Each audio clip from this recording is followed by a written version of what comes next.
and walked and hitchhiked their way to Tbilisi, Georgia, where Clara's sister, Sonia, lived.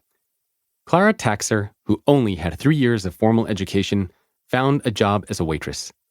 They were desperate to find a place to live, and a woman who was renting a 10-foot by 15-foot room in a complex agreed to let them stay with her. Clara and her daughter rented a corner of the room where all they had was a bed. They lived out of their suitcases, which were kept on the floor. The restrooms and kitchens were all communal. Clara worked double shifts at a restaurant to make a few rubles a month. At night, Clara was harassed by the men who frequented the restaurant. Nobody protected her or stood up for her as the men made passes and grabbed her body. Every night after work, she would come home and cry. Sometimes, Clara would bring home leftovers that other patrons didn't finish so she and her daughter could eat. Genya was alone all day, every day, until late at night. She had nowhere to go, so she would sit in a Catholic church every day because it was safe, even though she was Jewish. Genya became friends with the priest, who told her that if she wanted to keep visiting the church, she should get baptized. So she did, even though she was only 5 and didn't understand what that meant. During World War II, there was a syphilis scare, so the USSR, which Georgia was a part of, mandated that everyone who worked in a restaurant get their blood tested.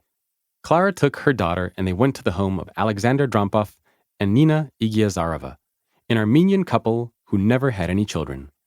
Nina liked Genya so much that she invited her to come over whenever she wanted. Over the years, Alexandra and Nina became Genya's unofficial foster parents because Clara worked so much and was never home. In college, little Genya became fascinated with chess and won a few tournaments. She graduated with a master's degree in history and philology, which is the study of language. One day in college, a friend of Genya's told her she wanted to set her up with someone who worked at the circus, a Jewish cello player named Alex Begelfor. When Genya first met Alex, she didn't really like him or feel connected to him. But as she and her friend were leaving the circus, a few guys started harassing them. At that moment, Alex was also walking out with his cello, and he defended them, then walked the girls home. A few years later, they married and had 2 kids, Ella and Irina. In the late 1970s, Clara, Genya, her husband Alex, and their 2 daughters had to make a tough choice to flee the Republic of Georgia. Under the communist regime, they didn't feel safe or free. This wasn't easy because Alex loved Georgia. He was known in all of the entertainment circles, had lots of friends, and belonged to a huge community. But he wanted a better life for his family. They left Georgia as refugees with no money, no possessions, which were all stolen or confiscated, no legal documents, and without speaking a word of English. The only thing they were able to take out of the country was a few $100s and a half-carat diamond that they snuck out in the handle of a knife. My grandmother still has that diamond in a ring she wears. From Georgia, they went to Italy, which was a transition zone for people leaving Georgia.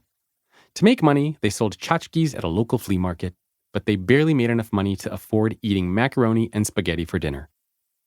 Genya met a handsome Georgian rugby player while they were both in line at an immigration office.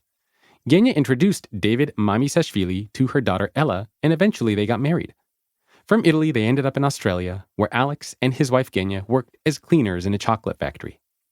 Eventually, Alex became a taxi driver and formed his own string trio, and Genya became a Russian teacher for politicians and officers at a naval academy. Ella and David had 2 sons, Jacob, me, and my brother Joshua. Clara was my great-grandmother. Genya is my grandmother. Alex was my grandfather, and Ella and David are my parents. To this day, my grandmother doesn't know if she is Genya or Zoya. Clara never told her which girl was lost during the bombings in Ukraine. When I was young, my parents relocated to the United States. My dad was obsessed with the American dream. He changed his last name to Morgan to sound more American because nobody was able to pronounce his real last name, Mamisashvili, over the company loudspeakers. He moved to the United States first to set up a life before my mom and I joined him from Australia. For several years, my mom and dad communicated with each other by sending letters in the mail. He learned to speak English by watching the Johnny Carson and Merv Griffin shows with an English to Russian translation dictionary that I still have today. He would spend hours each day looking in the mirror and trying to mouth out English words properly while he lived in low-income housing in New Jersey.